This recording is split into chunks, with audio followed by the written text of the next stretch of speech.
One of William threat when it comes to presidency is Rigathi Gachagua. When Rigathi Gachagua used to take on the leaders from the northeastern, most especially the Somali community, his words were picked up by the Gen Z in the northeastern. In fact, if you hold an election right now in the northeastern, trust me, Gachagua will come on top by almost 70%. And this led to William Ruto going to northeastern to make a rally and give out free money so that he can quench the fire Rigathi Gachagua had put out in the northeastern. When William Ruto was addressing the northeastern people, he came out to say that Rigathi Gachagua lacks a quorum to call for intervention, okay, when he has a history of stealing, because we all know one of the reasons the reasons which were put on Rigathi Gachagua's impeachment was stealing, I think, relief food.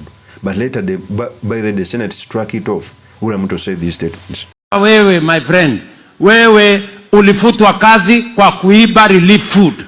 Alafu unakuja kutuongelesha mambo ya relief food. Wewe, you are the last person, the least qualified, with no moral authority to tell anybody anything on matters food relief, because you are a petty thief. Sio kama naelewana bana. That is William Ruto. So we clearly see that Rigathi Gachagua is a threat to the William Ruto presence, because he understands. I keep on telling people that many of the government bloggers who come out to water down Rigathi Gachagua's effort to take William Ruto home, they don't understand. When William Ruto was picking a person who would help him win the presidency, he picked Rigathi Gachagua. And trust me, I keep on telling people that William Ruto is not a stupid person. He's so strategic, he's so smart. And smart people recognize smart people when it comes to taking on the presidency. So William Ruto knows the abilities of Rigathi Gachagua. It's the reasons why he even fought hard to impeach him, because he knows he threatened the presidency. Remember, Rigathi Gachagua, okay, was the first person to create the fire in the northeastern, which prompted Oden Dual and others to call on William Ruto to go and quench the fire. But even after William Ruto attacking Rigathi Gachagua retaliated when he visited, I think it was Masailand. He told William Ruto these statements. Nimeona huyu Kasongo juzi alikuwa pale Garissa, Wajia, Mandera akidanganya wa Somali vile amezoea kudanganya wa Masai, akisema ati ya kwamba ati kuna watu anaita petty thief. Petty thief ni ile mwizi mdogo.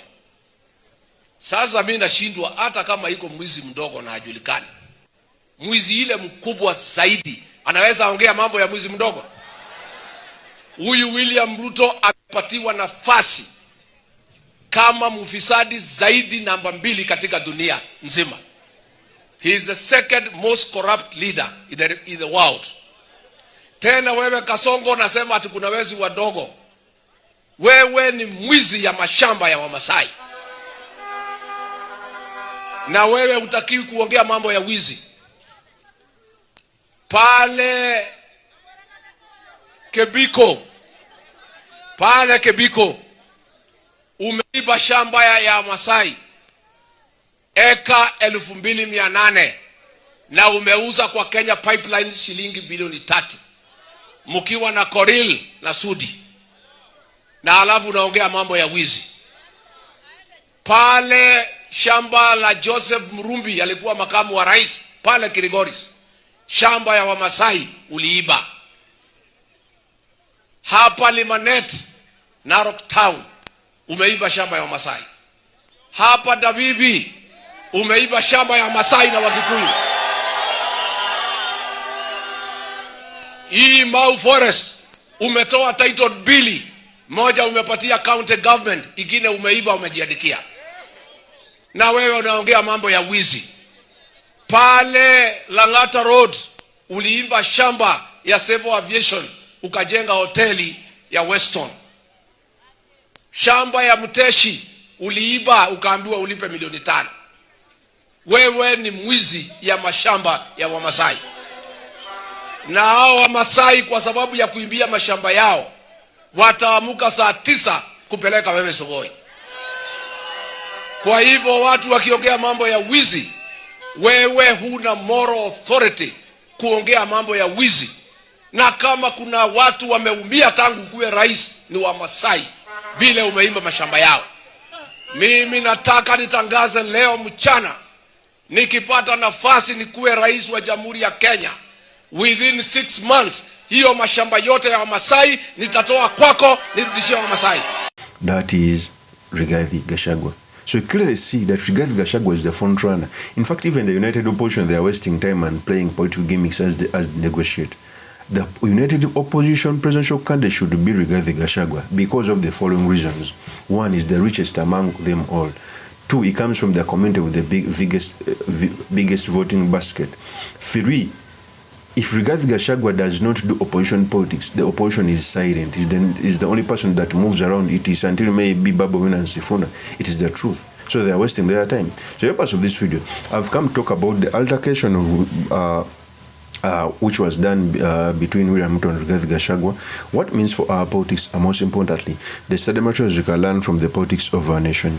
But before I do this, I want to let you know that if you're into this channel, please subscribe. If geopolitics and economics is what you want, this will be definitely the right channel for you to subscribe to.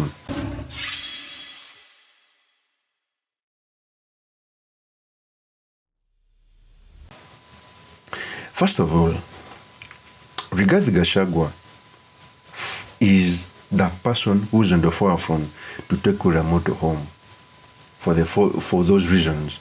Even comes from a community which has the biggest representation in parliament. And by the look of things, if it goes as is right now, this CP is going to have a lot of members of parliament, cutters of the mountain Kenya. So William Ruto understands what it means to face Rigathi Gachagua on the ballot. By the way, Rigathi Gachagua is a great orator. He knows how to speak, he knows how to debate. I remember in the 2022 generation, very many people feared when he was taking on Martha Karua. But it ended the debate when he's being dominated by none other than Rigathi Gachagua.